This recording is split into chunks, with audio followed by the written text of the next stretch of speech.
네, 오늘은 맥주 감사 주일로 앞에서도 말씀드렸지만 우리 반년의 세월을 살아오면서 하나님이 주신 은혜에 대해서 다시 한번 생각하고 또 감사하는 그러한 시간을 갖기 원합니다. 오늘 본문의 내용을 보면 딱 두 구절로 기록되어 있어서 그 의미가 잘 이해되지 않는데, 전체 4장에 대한 흐름을 간단히 말씀드리면 바울은 복음의 직분을 맡은 자 되었다는 겁니다. 복음 전파하는데 그의 삶을 다 드렸던 사람입니다. 그런데 그 삶의 모습은 세상적으로 보자면 참 불편하고, 그리고 남들이 부러워할 만한 그러한 그 럭셔리한 그러한 삶이 아니고 어때요?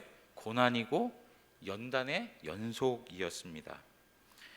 그가 많은 고난과 고통을 견디게 된 주된 동기가 무엇일까?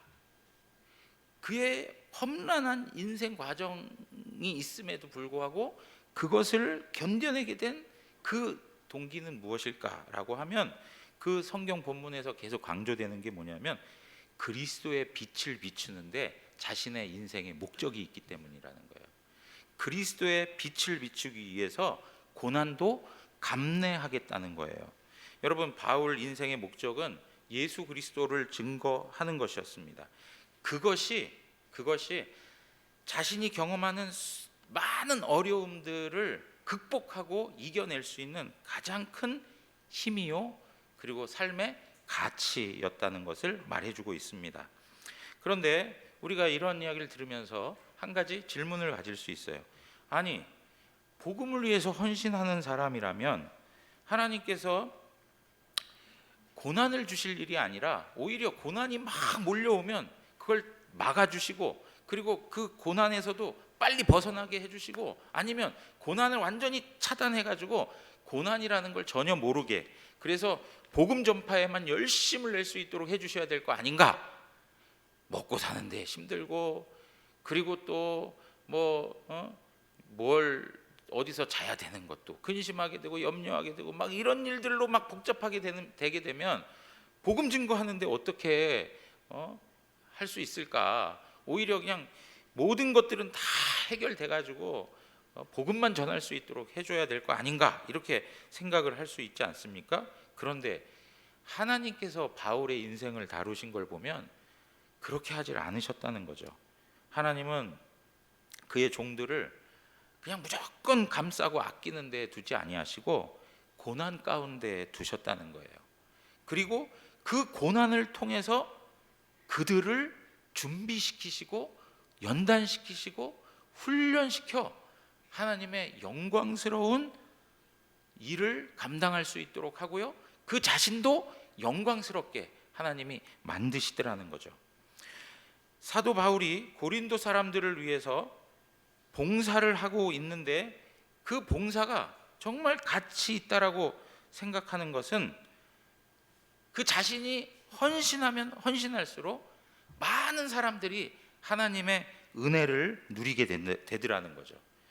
하나님의 은혜를 누리는 사람들이 많아지면 그 사람들을 통해서 무엇이 고백될까요? 하나님을 향한 감사가 고백된다는 거예요. 감사가 고백돼. 그 하나님 앞에 감사가 많아진다는 얘기는 결국 무슨 이야기가 될까요? 하나님이 그들을 통해서 영광 받으신다는 이야기가 되는 거예요. 그러니까 오늘 본문의 말씀이 15절에 가서 보시면 이는 모든 것이 너희를 위함이니 많은 사람의 감사로 말미암아 은혜가 더하여 넘쳐서 하나님께 영광을 돌리게 하려 한다라고 이렇게 말씀하고 있는 거예요. 무슨 얘기입니까? 하나님께서 그들에게 허락한 구원의 은혜를 통해서 이 모든 것들이 다 고린도 교회 성도들을 위한 것인데, 이러한 일들은 많은 사람들의 감사를 나타낼 그런 어떤 풍성한 은혜의 역사가 된다는 거죠. 그걸 통해서 하나님은 영광을 받으신다라고 말하는 거예요. 여러분, 그러니까 오늘 이 이야기를 이제 간단하게, 오늘 설교의 내용을 간단하게 좀 말씀을 드린다면 그거예요. 뭐냐? 여러분, 우리 부모된 입장에서 자식들에게 최대한 다 잘해주고 싶어요. 그래서 어릴 때부터 지금까지 해줄 수 있는 최선의 것을 다 베풀어 주셔. 은혜를 베풀어 주는 거예요. 부모로서 은혜를 베풀어 주는, 사랑을 주는 거예요. 그런데 그 자녀들이 그냥 그 부모를 인하여서 어떠한 형편에 있든지 그냥 기뻐하는 모습을 보면 부모가 기뻐할까요? 마음에 근심이 생길까요? 예? 마음에 큰 기쁨이 있는 거예요. 무슨 자식들이 꽃다발에 돈을 막 꽂아가지고 돈다발을 갖다 주지 않아도, 예? 무슨 유럽 여행 티켓입니다 해가지고 가지고 와서 어머님 다녀오십시오, 부모님 다녀오십시오 이렇게 하지 않아도, 예? 그냥 부모의 그늘 아래서 행복해하고 즐겁게 웃는 것만으로도 부모의 입장에서는 기쁨이 되더라는 거죠. 안 그러십니까? 네. 제가 요번에 제 아내하고 저하고만 좀 지내다가 아이들 2명이 다 집에 와가지고 며칠 같이 지내다 보니까 그냥 둘이 같이 웃고 서로 웃으면서 그냥 지내는 것 자체만으로도 부모의 입장에서는 행복함이 있어요. 다른 거가 없어요. 뭘 하려고 해서가 아니고 그냥 그 자체에서 함께 웃는 그 자체만을 봐도 행복함이 있더라는 거죠. 그것이 하나님과의 관계에도 똑같다는 거예요. 똑같다. 여러분, 왜 성도가 감사해야 될까? 왜 성도가 감사해야 될까? 제일 먼저 우리가 생각할 수 있는 것은 죄와 사망에서 구원과 생명으로 인도해 주셨기 때문에 하나님의 자녀가 되고 하나님 나라의 상속자가 되는 엄청난 복을 주신 것, 그거 감사할 일이죠. 예, 그거 감사할 일이에요. 가장 근본적인 감사의 내용이어야 되는 거예요.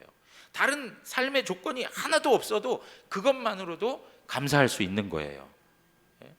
그런데 하나님께서 그렇게만 하십니까?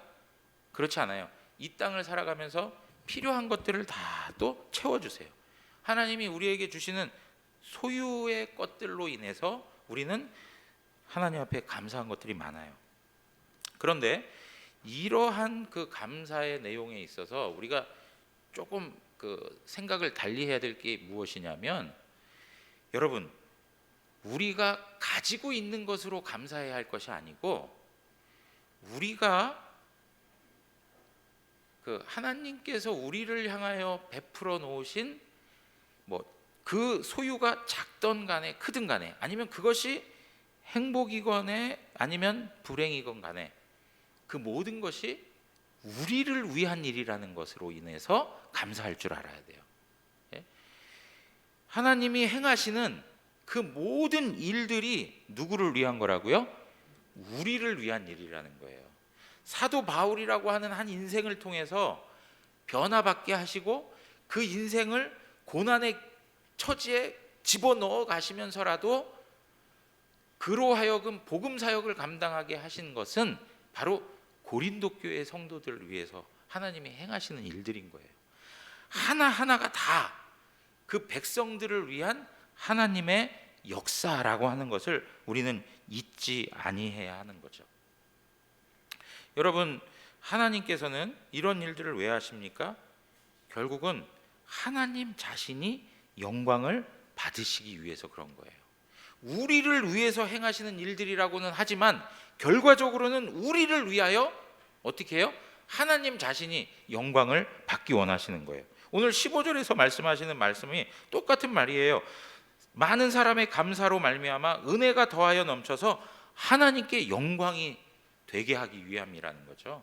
그러니까 우리에게 풍족한 감사의 조건이 넘치게 하는 것, 그리고 우리의 삶의 모든 것들을 통해서 우리를 위하시는 하나님의 일들, 이것들은 결국 누구를 위한 거예요? 하나님 자신의 영광을 위한 일들이라는 거예요.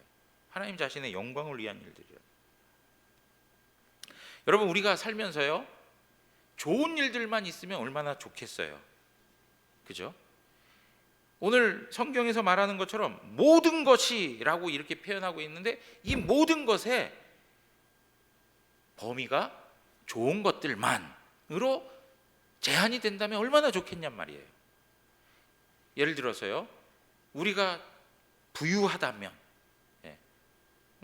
그리고 우리가 건강하다면, 그리고 직장에서도 성과가 좋고 그것으로 인해서 많은 혜택을 입고 살아간다면, 여러 가지 삶에 우리의 필요들이 다 만족되어져 살아가고 있다면 얼마나 행복하겠냐 이거예요. 그러나 우리의 삶에 그런 긍정적인 요소들만 있습니까? 그렇지 않다는 것이 우리는 너무나도 잘 알고 있어요.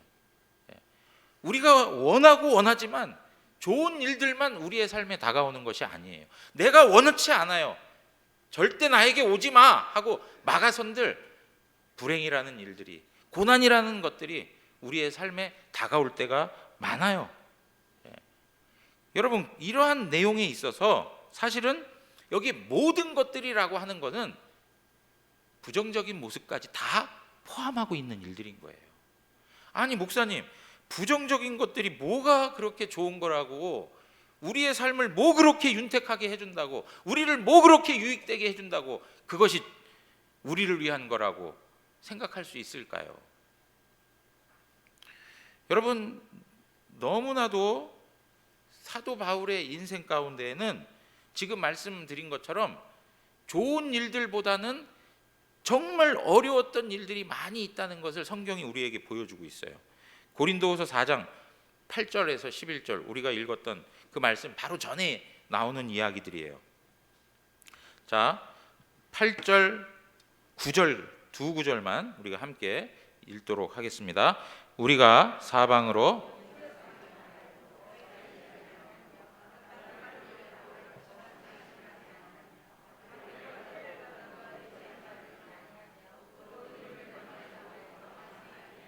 네, 거기까지요.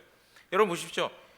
사방으로 우겨쌈을 당하는 삶, 답답한 일을 당하고 박해를 당하고 버림받고 거꾸러뜨림을 당하고, 여러분 이렇게 하면 정말 살고 싶겠습니까?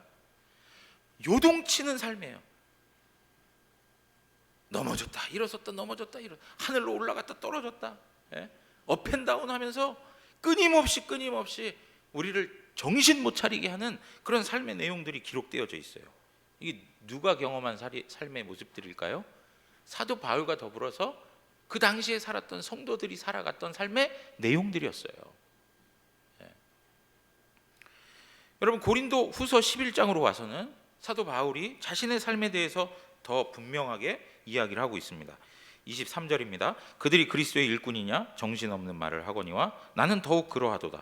내가 수고를 넘치도록 하고 옥에 갇히기도 더 많이 하고 매도 수없이 맞고 여러 번 죽을 뻔하였으니 유대인에게 40에 하나 감한매를 5번 맞았으며 3번 태장으로 맞고 1번 돌로 맞고 3번 파선하고 일주야를 깊은 바다에서 지냈으며 여러 번 여행하면서 강의 위험과 강도의 위험과 동족의 위험과 이방인의 위험과 신의 위험과 광야의 위험과 바다의 위험과 거짓 형제 중에 위험을 당하고 위험 그죠? 끊임없이 위험을 당했던 삶을 나열하고 있어요. 여러분들의 삶은 어떻습니까?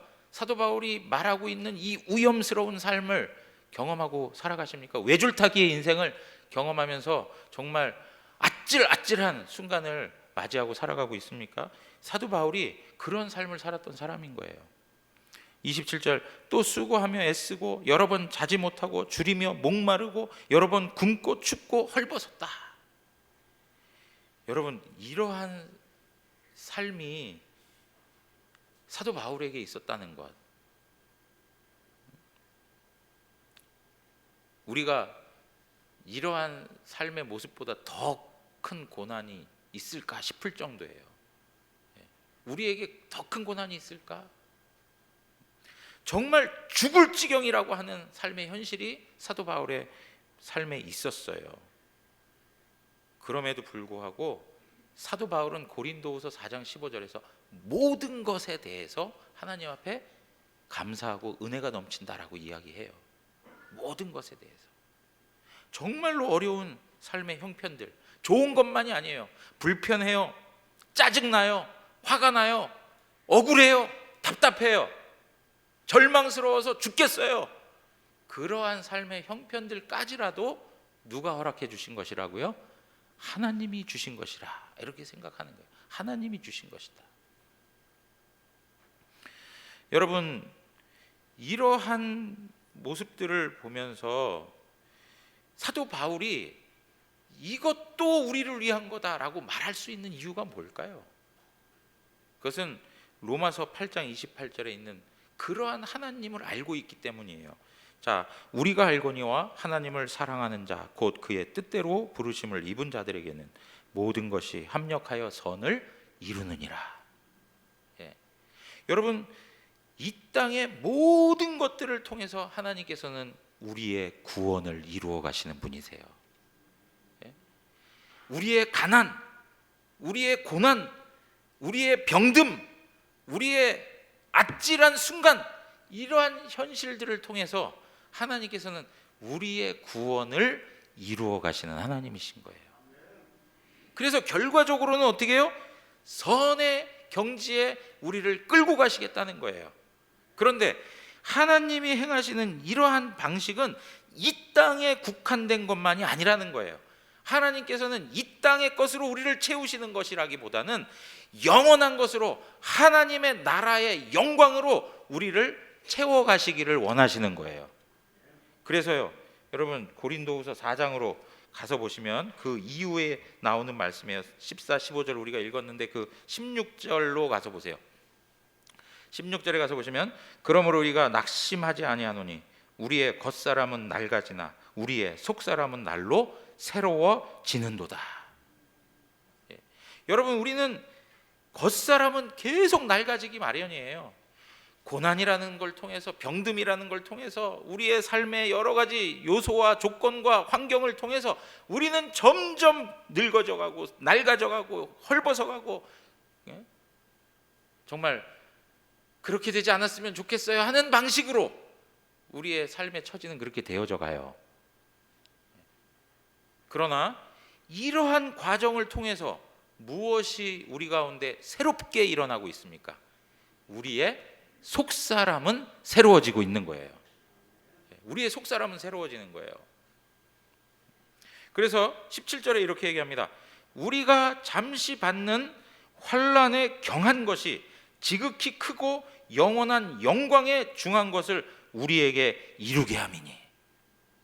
하나님께서는 이 땅의 현실 속에서 환난을 두셔서 우리로 하여금 잠깐 아픔을 경험하게 하세요. 그렇지만 그것으로는 잠깐 당하게 하시고 우리에게 주목하게 하시는 게 뭡니까? 영원한 것, 가장 영광스럽고 가장 행복하고 가장 완전하고 우리에게 있어서 변치 아니하는 영원한 하나님의 나라의 것으로 우리를 새롭게 하신다는 겁니다. 그래서 18절 보십시오. 우리가 주목하는 것은 보이는 것이 아니요 보이지 않는 것이니 보이는 것은 잠깐이요 보이지 않는 것은 영원함이라. 우리 학생 청년들, 지금의 시대는 다 보이는 것에 민감한 시대로 우리의 시대 흐름이 치우쳐가고 있어요. 보이지 아니하면 믿지 않아요. 보이지 아니하면 없다라고 얘기를 해요. 그러나 분명하게 알아야 할 것은 우리가 보이지 아니하는, 보지 못하는 세계는 우리가 보는 세계보다 훨씬 크다라고 하는 것을 아셔야 돼요. 사랑하는 성도 여러분, 오늘 우리의 생각 가운데 하나님께서 왜 나에게 이런 고통을 주실까? 왜 나에게 이런 아픔을 주실까? 하는데 그걸 통해서 우리의 세상을 향한 시선을 하나님의 나라로 돌리신다는 거예요. 한순간의 것에 집착하고 있던 우리의 마음을 영원한 것에 돌리시는 거예요. 그것을 위해서 하나님께서는 우리에게 그 모든 것 안에 어려운 것들도 포함하여 고난과 고통도 포함하여 우리에게 허락해 주시는 것입니다. 그거 아니고는 사람이 될까요, 안 될까요? 예? 여러분, 저도 그렇고 우리 여기 모든 성도님들 한 분 한 분 다 생각해 보세요. 이건 정직하게 고백해야 되는데 좋았던 것 때문에 사람 된 거라기보다는 참으로 어렵고 힘들고 고난이고 시련이고 아찔하고 그런 인간의 삶의 방식을 통해서 우리가 그나마 하나님의 마음을 닮아가고 있는 거예요. 그거 아니면 하나님 그분의 마음이 우리 마음 가운데 들어올 수 있을까요?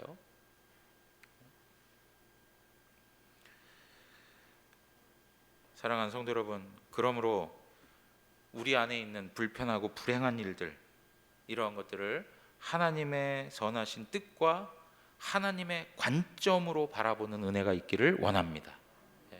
하나님의 관점으로 바라보셔야 돼요. 선인과 악인에게 동일하게 은혜를 베푸시는 분이 하나님이세요. 악인이라고 하나님께서 완전히 모른 척하고, 선인이라고 하나님이 특별히 더 대우해 주시고, 물론 그런 거 있죠. 그렇지만 이 땅을 살아가면서 하나님께서는 일반 은총으로 악인과 선인에게 동일한 은혜를 베풀어 주세요. 그런데 악인이 부를 갖고 명예를 갖고 권세를 갖고 그거에 따른 쾌락과 어떤 안전한 삶을 마음껏 누리고 사람들 앞에 자신을 과시하고 떠벌리고 이러한 삶에 대해서 부러움이 있을 거예요. 그런데 여러분, 그것이 세월이 지나 자신이 모든 것들을 내어놓고 하나님의 심판대 앞에 선다면 그것이 무슨 유익이 있겠습니까? 그것이 무슨 의미가 있겠습니까? 우리가 이 땅에서 누릴 만한 많은 소유의 것들이 과연 우리를 하나님의 심판에서 구원할 수 있는 능력이 있습니까? 전혀 없습니다. 전혀 없습니다. 오히려 이 세상에 그 많은 편리하고 그리고 소유할 수 있고 그리고 자신을 무장시키고 자기 자신을 과시하기 위해서 나타낼 수 있는 많은 조건들이 오히려 그의 영적인 타락을 더 부추겨서 하나님 앞에서 전혀 무감각하게 살아가는 인생으로 만드는 거라면 그것은 그 인생에 있어서 독인 것이죠. 독. 그러나 그러한 것들이 없어서 정말 하나님 앞에 엎드려야 되고 그러한 것들이 부족해서 하나님 앞에 은혜를 구해야 되고 철저히 하나님 앞에서 겸손한 심령으로 하나님을 찾아 나서는 심령이라면 그게 복된 것 아니겠습니까? 그게 복된 거예요. 세상의 모든 것들을 다 가지고 하나님을 모르고 살아가는 것, 세상에 가진 것이 없지만은 하나님과 관계 속에서 하나님과 동행하는 삶을 살아가는 것, 어떠한 형편을 취하시겠습니까? 사랑하는 성도 여러분, 하나님께서는 우리에게 이러한 모든 것들을 허락해 주심으로 그 모든 것들이 우리의 유익을 위하여 하나님의 형상을 닮아가게 하고 하나님의 뜻을 마음에 새기게 하고 그래서 하나님 말씀에 순종하게 하여 하나님과 깊은 교제 속에서 살아가도록 우리를 이끌어가고 있는 겁니다. 여러분, 지나온 시절을 한번 생각해 보세요. 세월을 생각해 보세요. 하나님 앞에 더 우리의 마음이 가까이 나아갔다면 그것만으로도 만족할 수 있는 거예요. 그것만으로도. 그런데 하나님이 그렇게만 또 하지 않으시잖아요. 코로나 중에도 어려운 형편 중에도 전쟁까지 터져가지고 모든 것들이 다 어렵다라고 얘기해요. 불황 그런 얘기들을 계속해요. 근데 우리는 사실은 우리가 매일 마주대야 하는 삶의 현실을 가장 어렵다라고 했지, 항상 정직하게 평가한 적이 없어요. 우리는 항상 불황이래요. 그런 불황 속에서도 그런 어려움 속에서도 하나님의 은혜로 우리는 살아오고 있어요.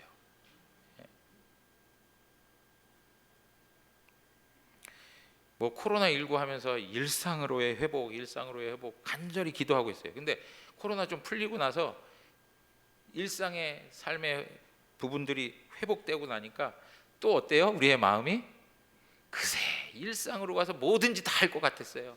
뭐든지 다 하나님이 기뻐하시는 거라면 막 우리의 삶을 다 들여서 섬길 수 있을 거라 생각했는데 또 우리의 삶의 형편들이 또 달라지니까 어때요? 우리의 마음이 간교해져요.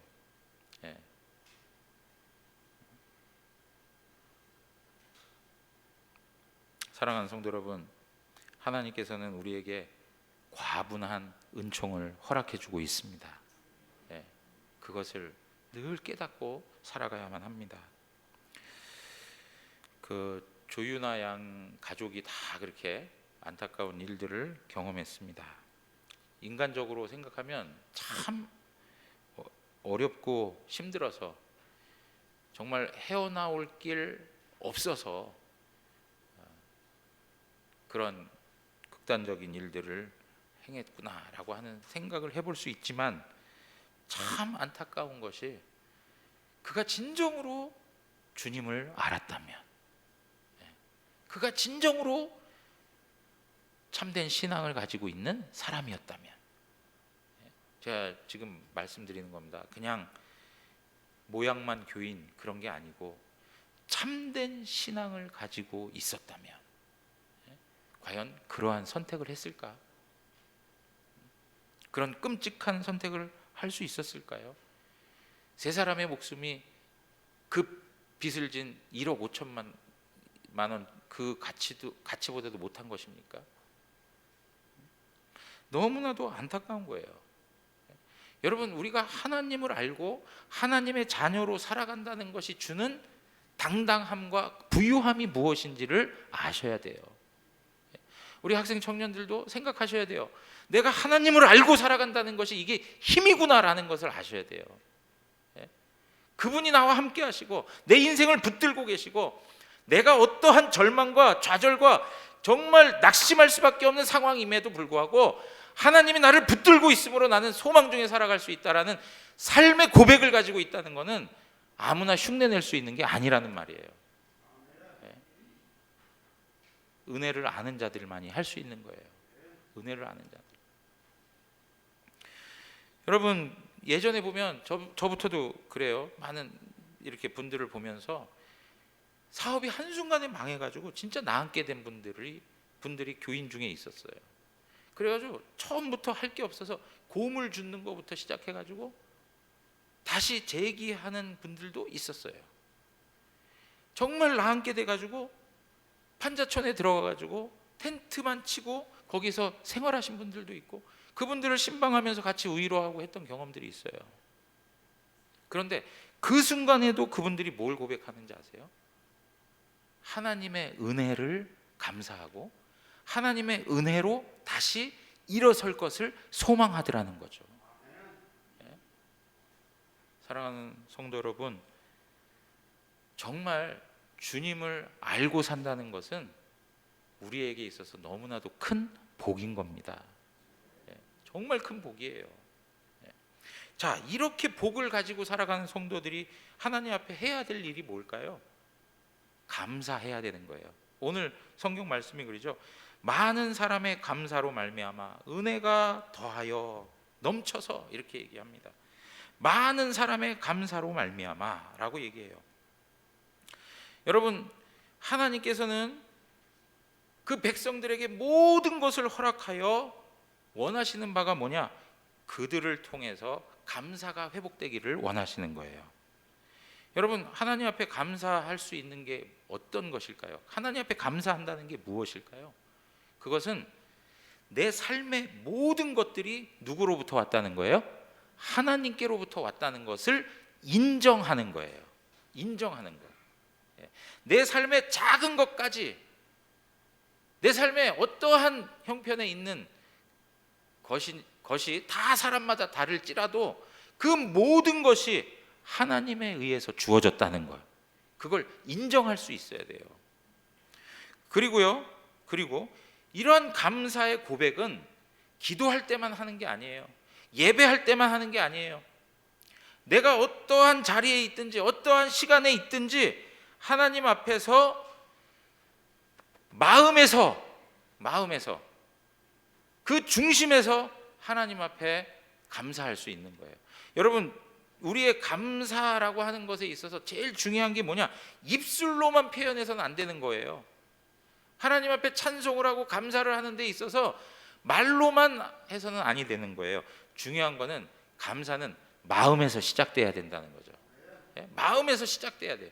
마음에서 시작돼서 마음으로 나와 입술로 표현되어지고 삶으로 고백되어지는 것이 바로 감사여야 되는 거예요.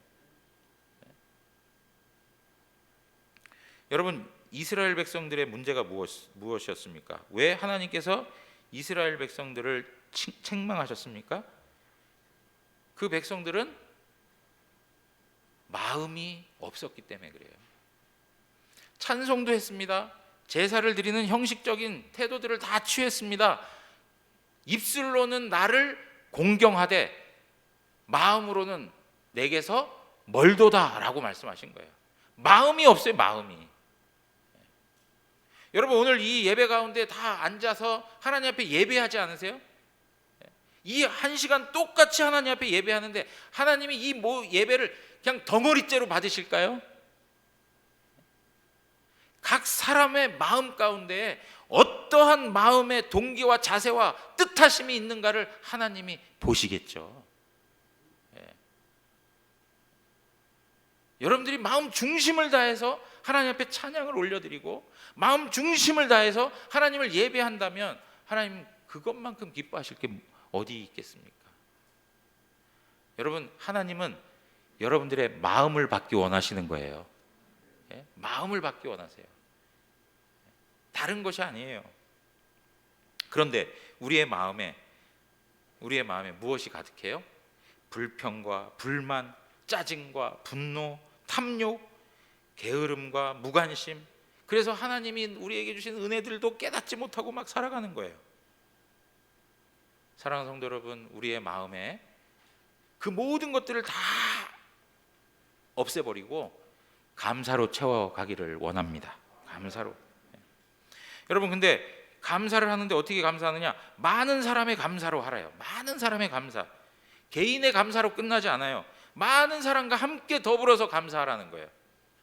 여러분, 가족 공동체 안에서 함께 모여서 하나님 앞에 감사하는 고백들을 좀 하세요. 교회 공동체가 이렇게 모여서 하나님 앞에 감사할 줄 알아야 돼요. 우리 직장 동료들 가운데에서도 늘 감사가 고백될 줄 알아야 되는 거예요. 여러분, 믿는 자와 믿지 않는 자의 가장 뚜렷한 구별점이 뭔지 아세요? 감사할 줄 안다는 거예요. 감사할 줄 안다는 거예요.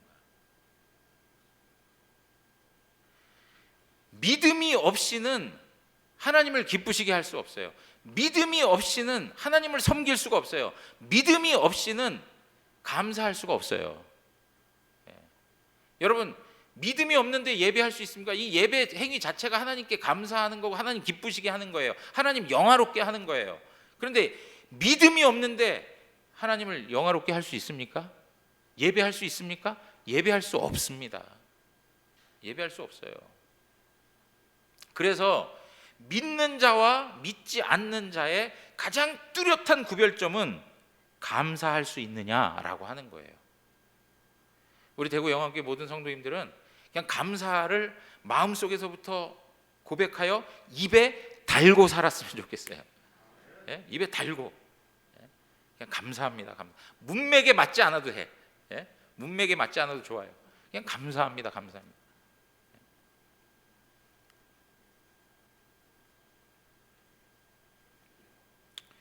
여러분, 성도에게 있어서 요구되어지는 능력이 뭐냐? 무슨 지식의 능력이 있는 것, 어떤 기술력이 있는 것, 그리고 사람들을 움직이는 어떤 지도력을 가지고 있는 것, 재력을 가지고 있는 것, 다 중요해요. 우리에게 필요한 일들일 수 있어요. 그런데 성도에게 있어서 가장 중요한 능력이 있다면 감사할 수 있는 능력이에요. 감사하는 능력이 우리에게 있어야 돼요. 다른 거 다 있는데 감사의 능력이 없다. 성도의 가장 특징을 잃어버리고 사는 거예요. 사랑하는 성도 여러분, 감사의 능력이 회복되기를 원합니다. 감사의 능력이 회복돼야 돼요. 그렇게 감사하며 살아가는 것에 뭐가 임하는 거냐? 하나님의 나라가 임하는 거예요. 요한계시록 7장 9절에서 12절에 있는 말씀을 보면 거기에 모든 나라와 족속과 백성과 방언에서 그 능히 셀 수 없는 큰 무리가 나와가지고 어떻게 해요? 소리를 외쳐 이르면서 구원하심이 보좌에 앉으신 우리 하나님과 어린 양에게 있도다 하면서 경배를 하고 높여드리고 있어요. 여러분, 이렇게 하나님 앞에 감사와 찬송과 영광을 돌리는 그곳이 천상의 교회의 모습인 거예요. 여러분, 오늘 우리가 이 땅에서 하나님 나라를 누리기를 원하십니까? 그렇다면 감사를 회복하세요. 여러분들의 가정이 천국이 되기를 원하십니까? 감사를 시작하세요. 우리 대구 영안교회가 하나님의 나라를 풍성하게 누릴 수 있는 그러한 교회가 되기를 원하십니까? 한 분 한 분이 감사를 고백하세요. 그럴 때 하나님의 나라의 아름다운 모습들이 우리 가운데 나타나게 되는 겁니다. 여러분, 하나님께서 하나님의 백성들에게 은혜를 베푸시고 그들로 하여금 기쁨을 갖도록 하시는 데에는 어떤 이유가 있을까요? 오늘 15절 이하에 말하는 것처럼 하나님께 영광을 돌리게 하기 위함이에요. 하나님이 우리에게 모든 것들을 허락하여 우리로 하여금 결국에는 하나님께 영광을 돌리도록 하기 위해서 하나님이 행하시는 일들인 거예요. 여러분, 우리가 하나님 앞에 감사하면 어떠한 일들을 경험하든지 간에 우리가 삶에 있는 현실 속에서 행복하고 불행하고 좋고 나쁘고 관계없이 어떠한 일이든지 하나님 앞에서 감사함으로 그것을 즐거워하면 하나님께서는 그 자체로 영광을 받으신다는 거예요.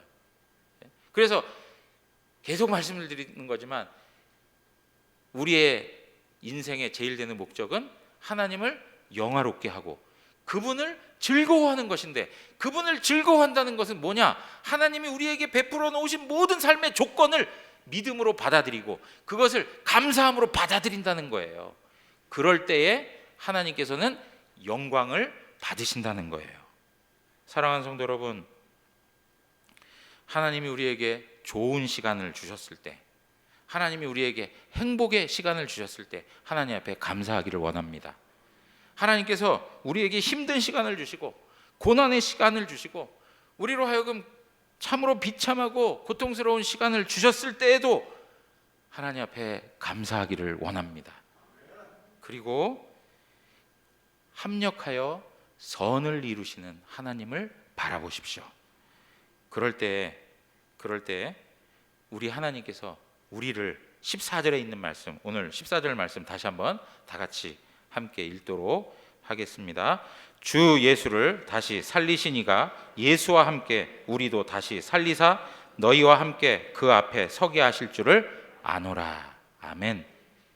우리의 미래가 그리스도 안에 담겨 있다는 것을 감사함으로 받으시고 그 영광스러운 나라를 소망하며 승리하며 살아가는 우리 대구 영안교회 모든 성도들 되시기를 주님의 이름으로 축원합니다. 다 같이 일어나시죠.